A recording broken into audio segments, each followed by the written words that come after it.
works. And we'll see. It is what it is. I'm doing the best I can, guys. All right, we're gonna draw a big rectangle. And in our rectangle, we are going to divide this into 5 big sections. So we're gonna have a big section in the front, and then a small section, and then another big section in the middle, and then another small section, and then we kind of end with a big section. So it's a total of 1, 2, 3, 4, 5 sections, but it's kind of big, little, big, little, big. And I can only hear you guys if you unmute and let me know if there's something wrong. So please, do that, because I'm sharing my screen, so I'm looking at the picture of what I'm drawing just like you are. Okay. So we're going to, if you're trying to figure out, oh, there's motion at my back door. If you're trying to figure out what's going on here, basically I'm recreating what's on page 659. And like I said, we're basically redrawing and recreating this. We're putting everything together. So if you have your book open, you might be able to follow along by looking at page 659. So the first thing that happens in the cardiac cycle, and really what is important to understand, is that this is not just a one-stop shop. It's not like this has a start and an end point. It's continuous. And at any point during the cycle, all of these things are happening. And so it's important for you to understand that while the ventricles are filling, there's blood perfusing in the capillaries, right? So all of this is happening at all times. It's not just a singular moment. What we're looking at in the cardiac cycle is specifically what's happening in the heart as it contracts and relaxes, but this is interconnected with what we are talking about when we're talking about pulmonary and systemic circulation. So the first thing that we have, and we just pick an arbitrary start point because, again, it's cyclical, but we start with this ventricular filling phase. So the ventricles, and I'm just labeling it number 1 to get us started, but the ventricles fill, right? Ventricular filling. And while the ventricles are filling, and if you want to draw a picture of the heart here, you can do that, right? You kind of draw this kind of sideways triangle, and the ventricles are kind of the bottom here, and they're filling. And if you want to draw arrows down, you could do that, right? So you have this concept of ventricular filling. Now, while this is happening, there's other things going on in the heart, right? You have, if you look at the picture, page 659, you have the rest of the heart preparing for this contraction. Our ECG, what's going on our ECG? We're recovering from the previous contraction, and we have our P wave. Now the P wave, if you remember, is just the atria depolarizing. It's not showing you atrial contraction, right? It's just them depolarizing, getting ready to contract. The atria actually contract after the P wave.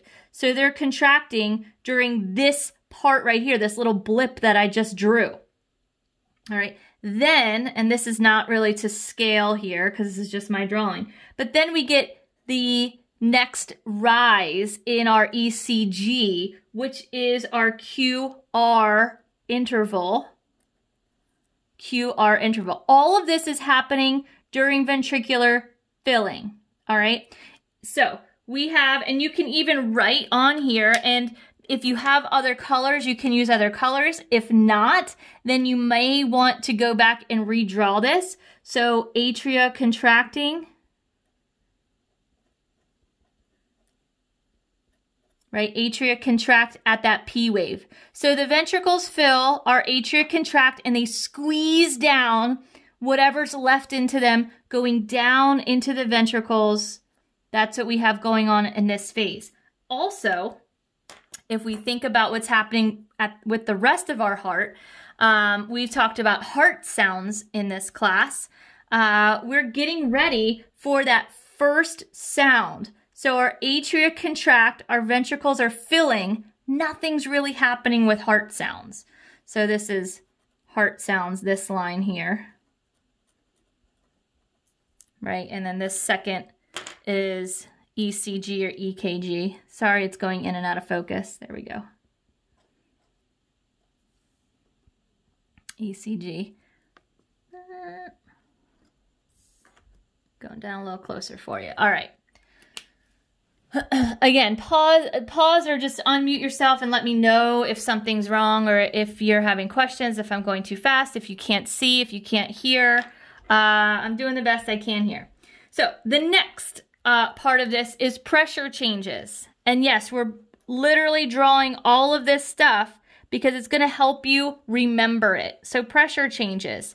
In our heart, we're looking at pressure changes in the aorta. In the aorta, what had just happened before we started drawing kind of over here in time, is we had just had a contraction. So the pressure in the aorta is falling at this point. Right, that's our aorta pressure.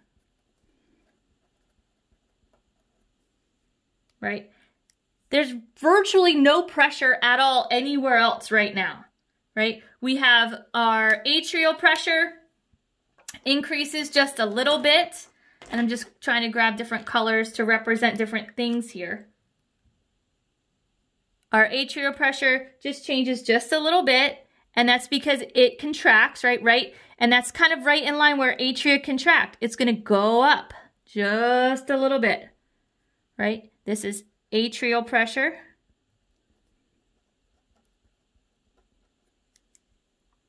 And our ventricular pressure is the next line that we're going to draw. And that one's pretty much flat. Nothing's really going to change with that either. It might go up just a little bit as that atria squeezes down on it, but nothing much.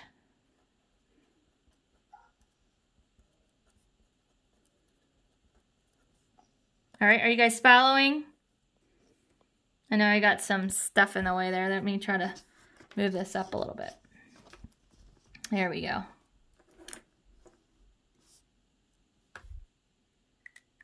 All right, and then the last piece of this chart has to do with the volume that's in the heart, the amount of blood that's actually in the heart. So if we go back to what was happening up here, our ventricles were filling. So we basically are pretty much full at this point. Our heart is pretty full. It's not gonna, it's like getting topped off when the atria contract. So we're pretty much at max capacity. And we can draw that at the bottom here. Volume changes. Right? And so basically we're already at the top. We're already kind of up here. And what we call at that max capacity after the atria contract and kind of top off our ventricles, we call that the EDV, end diastolic volume, EDV. I'm going to try to zoom in. I'm not sure if I can or not. Oh, there we go. EDV. So, how are we doing?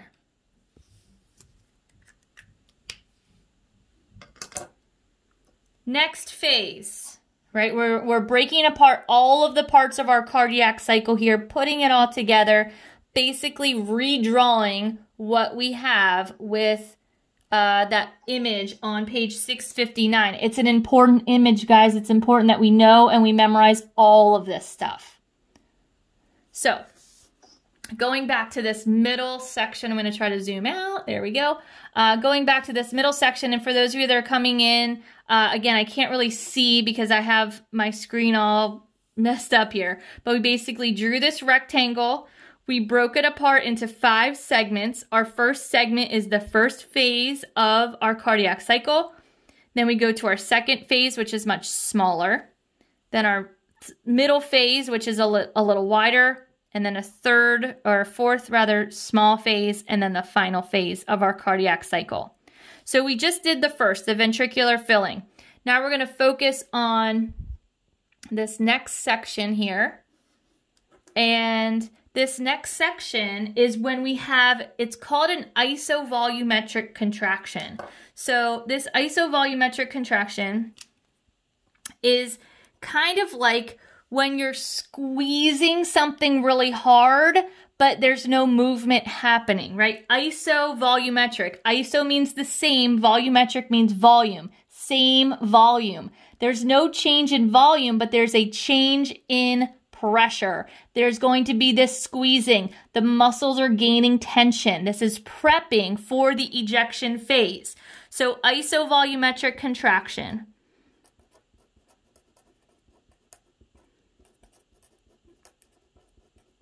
And when we're talking about contraction, we're talking about of the ventricles, right? The ventricles are the key player here in our cardiac cycle. It's not the atria. The atria contracted back here, right? Our isovolumetric contraction of ventricles, right? Those bottom chambers getting ready to contract.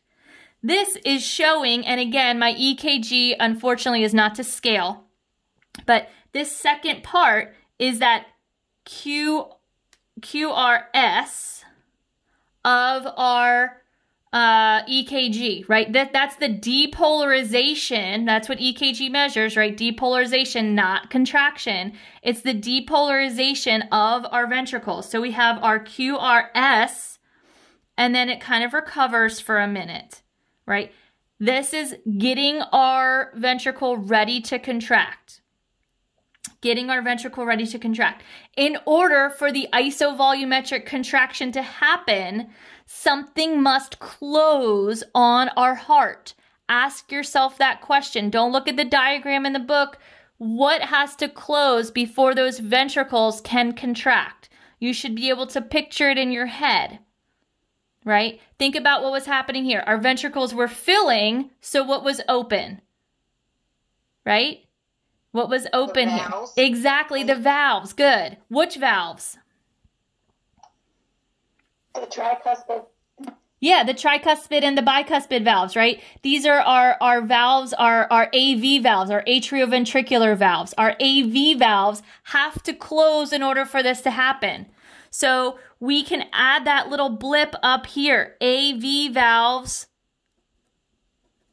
close. And you're going to know that because of what we're going to do right here. What we're doing here, heart sounds, is showing that those AV valves close. Blah, blah, blah, blah, blah, right? This is S1. This is the first sound of our heartbeat. This is those AV valves slamming shut.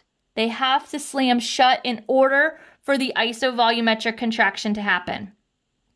Isovolumetric contraction happens because those AV valves have to be closed. They're closed here. We know that because we have our heart sound. Our ventricles are squeezing. They're not changing shape, right? Isovolumetric. They're not actually pushing anything out yet. They're just gaining tension. Those muscle cells are gaining tension. Like when you can clench your arm muscles, right, without actually shortening your bicep, right? And that's what isovolumetric is showing. We go to the next blip on our chart here, and what we have on our aortic pressure, and I'm going to zoom in. Hopefully I can do this. Here we go. What's happening with our aorta. Now remember, what had happened before this cycle that we're graphing is a contraction had just happened. And so the pressure's decreasing. Right? Our pressure decreases. At this point, we're getting ready for our isovolumetric contractions happening. So not much is changing here in the aorta, right? Our aortic pressure is increasing, right? Because it's getting ready to it's getting ready to receive all of that blood from the heart. So in this phase, it's continuing to go down. It's not receiving anything yet. The pressure is not rising yet because all the pressure in this case is in our ventricle. It's not in the aorta, right? So our aortic pressure continues to go down. What's happening in our atria? Our atria is this next kind of maroon line that I have. We saw in the first phase, our atria pressure was the same until it hit a blip, right? And that blip was with the atrial contraction, right after that P wave. Nothing's happening in our atria at this point. Our atria are just chilling, right? They might be getting a return of some blood through the IVC and SVC. So maybe it goes up a little bit, which is what you see on the chart if you're watching it, but it's nothing major. Whoops, there we go. Now, our ventricles. What do you think? How do you think those ventricles are going to feel? They're there and they're squeezing, right? They haven't actually, they haven't contracted yet. Sorry, my hands are a mess. But what you're seeing on this chart and what we're going to see here with this ventricular pressure is it's going to increase dramatically and very, very quickly. And so that's what we see here as that mitral valve closes, as that S1 happens, right? As our AV valves close, the pressure in our ventricle is going to increase. It's going to go up.